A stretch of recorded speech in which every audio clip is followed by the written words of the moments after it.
Bu qətlin səbəbi nə oldu sizcə? Siz necə düşünürsünüz? Ümumiyyətlə, qardaşınızla bu adam arasında əvvəldə hər hansı bir narazılıqmı, davamı, hər hansı bir münaqişəmi olubmu, eşitmişsiniz? Yəni bununla bağlı istərdim bir danışasınız ki, necə oldu axı bu gəldi Bu qətlə? insan qardaşımın yanında 5-6 ayda işləyirdi.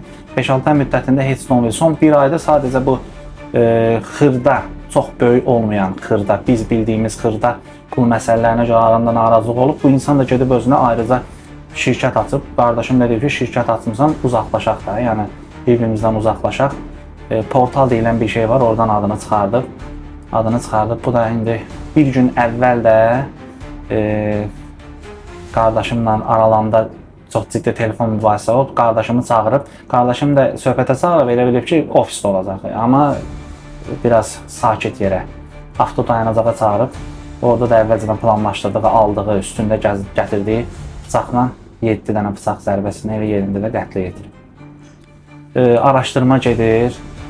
Yenə də deyirəm, mən dövlətimizə də, qayda qanunlarımıza da inanırıq. İnşallah hüquq mühafizə orqanları ədalətli qərar çıxardar. Yəni biz demirik ki, mənim qardaşımın başına gələn onun da başına gəlsin. Sadəcə bu cinayətçi öz cəzasını layiqincə çəksin, layiqli cəzanı alsın. İstədiyimiz budur. Nə artığını istəyirik, nə əksiyini. Ümumiyyətlə, barışıq varmı, şikayətçi? Yox, barışıqdan söhbət gedə bilməz, ancaq şikayətçi bu işin axırına qədər də yəni gedəcək. Başqa söhbət ola bilməz.